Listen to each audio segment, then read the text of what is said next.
ওই ভিডিওটা স্কিপ করো না। আজ তোমাদেরকে আমি স্যামসাং ফোনে অতি গুরুত্বপূর্ণ একটি সেটিংস নিয়ে এসেছি। আজ তোমাদেরকে আমি বলবো কীভাবে তোমরা যে কোনো অ্যাপস, ফেসবুক মেসেঞ্জার, যে কোনো অ্যাপস তোমরা ডুয়েল অ্যাপস বা ক্লোন অ্যাপস হিসেবে ব্যবহার করতে পারো। অর্থাৎ একটা অ্যাপস তোমরা কীভাবে দুবার ইউজ করতে পারো। তোমরা দেখতে পাচ্ছ আমার ফোনের স্ক্রিনে আমি ফেসবুক বা মেসেঞ্জার দুবার ইউজ করতেছি, অর্থাৎ এক অ্যাপস আমি দুবার ইউজ করতেছি।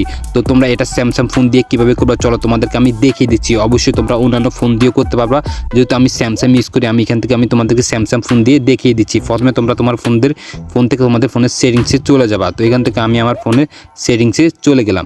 সেটিংসে চলে যাওয়ার পর এখান থেকে তোমরা কিছুক্ষণ স্ক্রল করবা। তো এখান থেকে আমি একটু স্ক্রল করে নিচে একটা অপশন রয়েছে, এখান থেকে অবশ্যই দেখতে পাচ্ছ অ্যাডভান্স ফিচার নামে একটা অপশন রয়েছে।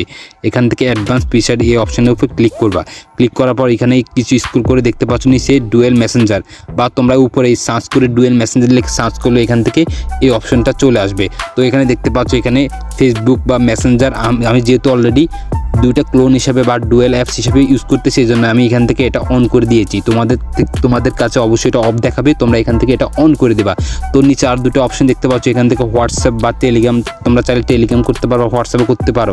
তো এখান থেকে তোমরা এখান থেকে দুটো অপশন অন করে দেবা। যেহেতু আমার অলরেডি অন আছে এখান থেকে আমি আর অফ করলাম না। তারপর এখানে তোমরা দেখতে পাচ্ছ আমার ফোন স্ক্রিনে দেখাচ্ছে এখন ফেসবুক দুইটা, মেসেঞ্জার দুইটা। তো এই ছিল আজকের ভিডিও। এই ধরনের more interesting tips and tricks related ভিডিওর জন্য অবশ্যই তোমাদের এই বাইক চ্যানেলটা সাবস্ক্রাইব করে দেবা এবং একটি লাইক করে দেবা। তোমাদের একটি লাইক, একটি সাবস্ক্রাইব আমার ভিডিও বানানো অনেক উৎসাহ এনে দেয়।